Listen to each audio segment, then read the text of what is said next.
สบายดีสบายดีสวัสดีพ่อแม่พี่น้องกราบทักทายสบายดีFCเบิร์ดสุหูสุขคนเด้อพี่น้องเอ้ยมื้อนี้ก็น้องตายเล่นโทรศัพท์นะพี่น้องเล่นโทรศัพท์แบบเดือนโทรศัพท์เดือนไปเดือนมาไปเห็นข่าวนะพี่น้อง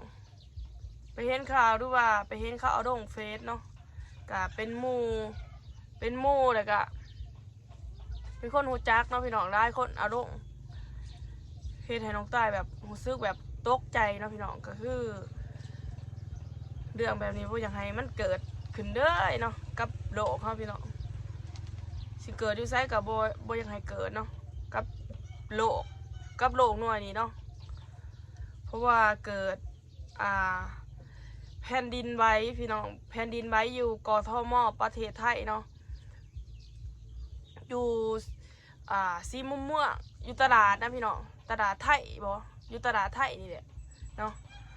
แล้วก็อยู่รัชดาอยู่บ่อนน้องตายเคยอยู่พี่น้องน้องตายไปเห็นตกใจขนาดเลยแบบเป็นห่วงเนาะเป็นห่วงคนที่แบบว่าอยู่บ่อนนั้นนะพี่น้องก็มีแบบมีคนลาวก็หลายคนไทยคนพม่าก็หลายเนาะพี่น้องแต่ว่าเป็นห่วงเนาะขอให้ทุกคนที่อยู่ในหันก็ปลอดภัยแล้วก็ระมัดระวังนี่เด้อพี่น้องเอ้ยผู้ใดอยู่บ่อนไก่นี่ก็ระมัดระวังเนาะเห็นแบบน้องตายก็บ่เคยเห็นจักเทื่อเห็นแต่ในหนังนะพี่น้องหรือว่าในทีวีเนาะบ่เคยเห็นแบบบ่คิดว่ามันสิเกิดขึ้นนะแผ่นดินไหวแบบทางถนนนี่สั่นนะพี่น้องคนก็อยู่ตึกอยู่อาคารก็แตกตื่นกันเบิดพนักงานก็แบบว่าลังออกมาเบิดเนาะลังออกมาจากตึกเนาะพี่น้องตึกหรือว่าอาคารนั่นเองเนาะแบบแตกตื่นกันทั้งประเทศนะคนลาวก็หลายเนาะซึ่งยูหันก็มีหมู่น้องตายนะพี่น้องมีหมู่น้องตายแล้วก็มีอายมีเอื่อยก็ลูกปลาลูกนี่แหละเนาะพี่น้องก็รู้สึกเป็นห่วงเพิ่นเป็นห่วงเนาะเห็นได้คนอารมณ์และบ่อนที่น่าตกใจหรือว่าน่าเป็นห่วงที่สุดก็คือตึกเนาะเฮ้ย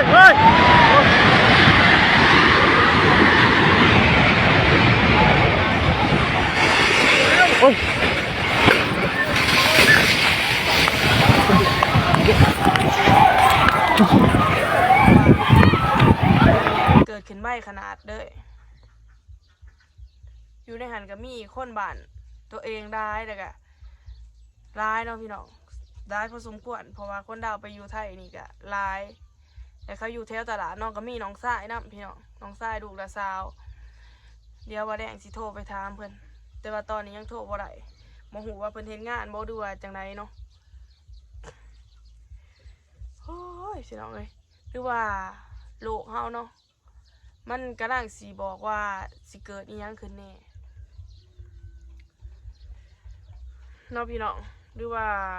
โลกเฮากำลังสิให้ฮู้ว่ามันสิเกิดอีหยังขึ้นกับบ่จักเนาะ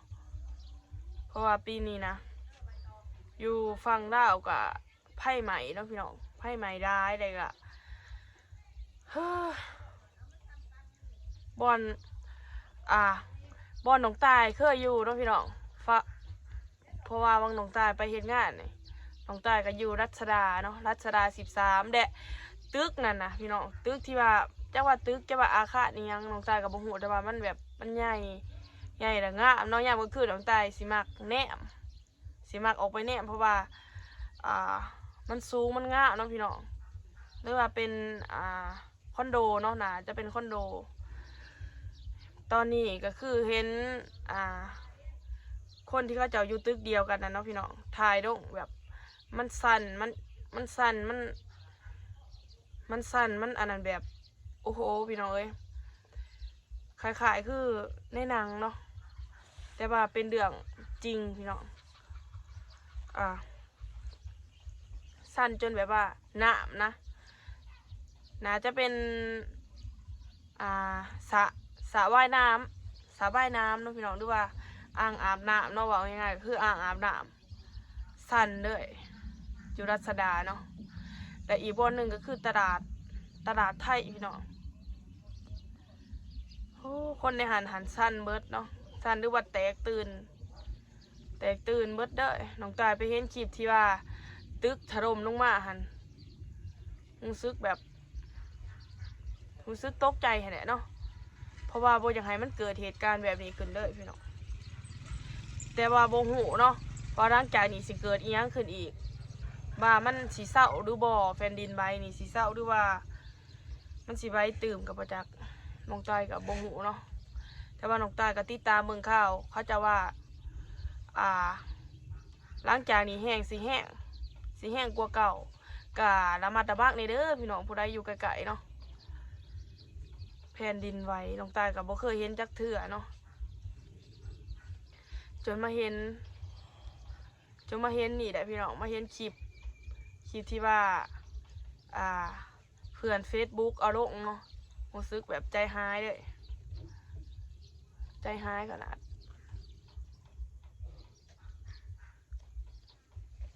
ใครแน่แต่ว่าเนาะเอิกเพิ่นบ่ได้อยู่แถวนั้นพี่น้องถ้าว่าอยู่นี่แห้งสินอนบ่รับเบิดครอบครัวเนาะเพราะว่าเป็นห่วงหั่นแหละเนาะมันบ่ฮู้แล้วว่ามันสิเกิดขึ้นบ่อนใดแน่เนาะพี่น้องจักว่าสิจังไดเนาะเหตุการณ์ก็จักสิหยุดบ่หยุด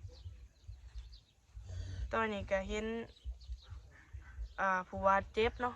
ผู้บาดเจ็บที่เขาจะเอาออกมาจะเป็นแรงงานพม่าเนาะพี่น้องก็สงสารเพิ่นได้เพราะว่ามาทำงานอยู่ประเทศไทย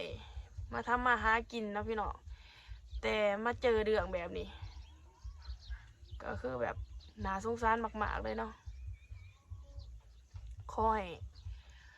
ให้ปลอดภัยเองเลยเนาะน้องตายกับซอยยังบ่ได้มิแต่ว่าขอให้ปลอดภัยสู่คนเนาะที่ว่าประสบภัยในตอนนี้โดเฮานี่ก็จักว่าอีหยังต่ออีหยังเนาะพี่น้องก็คืออยู่ลาวตอนนี้ก็ไฟเนาะไฟใหม่อยู่ประเทศไทยกับแผ่นดินไหวโอ้ยพี่น้องเอ้ยโมโหว่าตอนหนาไปโดเฮามันสิเกิดอีหยังขึ้นเนาะเพราะว่ามันเป็นเหตุการณ์ธรรมศาสตร์นั่นแหละธรรมศาสตร์ที่บ่อยากให้เกิดเนาะอยู่เวียงจันทน์กะอันนี้คือกันได้พี่น้องเห็นนักข่าวไทยเนาะน้องตายเห็นนักข่าวไทยเพิ่นถ่ายทอดสดเนาะอยู่เวียงจันทน์เท่ากับไว้คือกันเนาะแผ่นดินครับบางคนก็ว่าเป็นบินเนาะบางคนก็ว่าเป็นบินหรือว่าหน้ามืดแบบเฮาแบบมันเป็นแบบเฮาปิ้นนะพี่น้องปิ้นได้หลายรอบเลยน่าจะเป็นแบบนั้นเนาะน้องตายคิดว่าน่าจะเป็นแบบนั้นแหละแบบบินหัวแบบเป็นแบบบินหัวแท้โบแมนบินหัวแบบแผ่นดินมันอันนี้เนาะมันไวหรือว่ามันโยกมันเยกอะไรพี่น้องโอ้ยน้องตายก็อุกใจคือกันเนาะจะเป็นอีหยังโดกเข้าแต่ละมือนี่จะเป็นอีหยังต่ออีหยังก็เป็นตะยานไปเวิร์ดเนาะน้องตายเบิ่งนะน้องตายยังรู้สึกยะในพี่น้องเพราะว่าเห็นถนนเนาะดูว่าทางด่วนกะโยกเบิดทางด่วนทางยังกลวยแบบซิ่งซ่าเลยนะพี่น้อง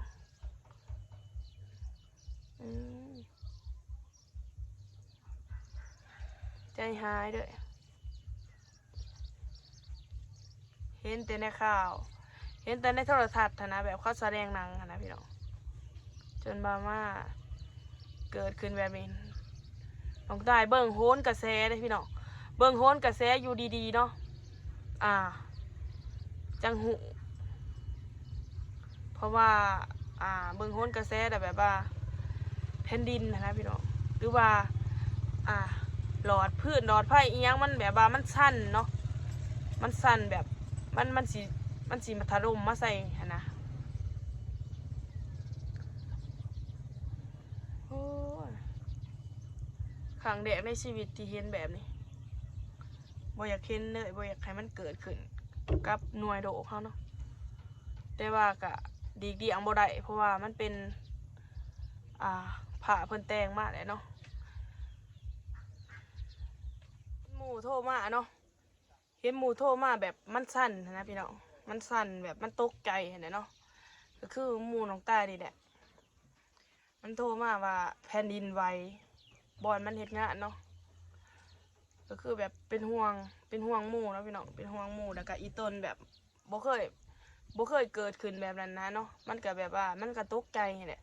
จนสั่นพี่น้องเอ้ยจนสั่นเนาะจนบ่ได้เฮ็ดงานแบบหนีตายว่าซั่นซะหนีตายบ่ได้เฮ็ดงานคนก็คือสิดังมาบ้านได้อยู่ดอกเอาตายคือบ้านเนาะแบบมันเกิดแบบนี้นะไผก็เอาชีวิตไปสู่แล้วไปหาเงินหาครับได้มาเจอเรื่องแบบนี้น่าเห็นใจน่าสงสารอะเด็กไผก็อยากได้เงินให้ได้เนาะจึงว่าดินด้นไปขอพึ่งแผ่นดินไทยทำมาหากินให้ได้เนาะพี่น้องแต่ว่ามันเกิดแบบนี้ขึ้นก็คือสิมีคนมาบ้านมาหาพ่อหาแม่เนาะน้องตายกับบ่ฮู้ว่าแผ่นดินไหวนี่มันเกิดขึ้นจากอีหยังวะหรือว่ามันเกิดขึ้นจากแบบว่ามันหนักบ่หรือว่าจะไดเนาะแผ่นดินไหวเกิดขึ้นย้อนยังพี่น้องย้อนยังน้องตายกับบ่ฮู้คือกันเนาะดีบ่มันบ่ถล่มเนาะก็ถล่มได้เพราะว่าตึกถล่มตึกโยดแผ่นดินไหวนี่น้องตายเห็นแบบแผ่นดินไหวเห็นแบบมันแตกเนาะแตกออกแล้วก็โยดโยดลงพื้นน้ำพุ่นแหละ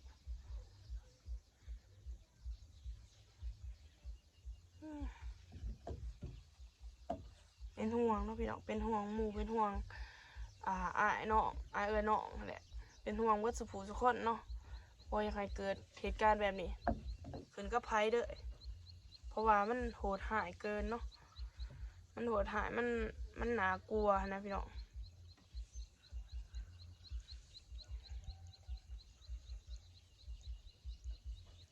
ก็มีแต่ว่าขอแสดงความเสียใจเนาะแสดงความเสียใจกับผู้ที่ว่าเกิดอยู่ในตึกที่ว่าถล่มนะเนาะพี่น้องอยู่ในตึกหรือว่าอยู่ในอาคารตึกหรืออาคารโมโหคือกันเนาะที่ว่าถล่มและมีคนบ่รอดนะพี่น้องแสดงความเสียใจนำได้หลายเด้อและ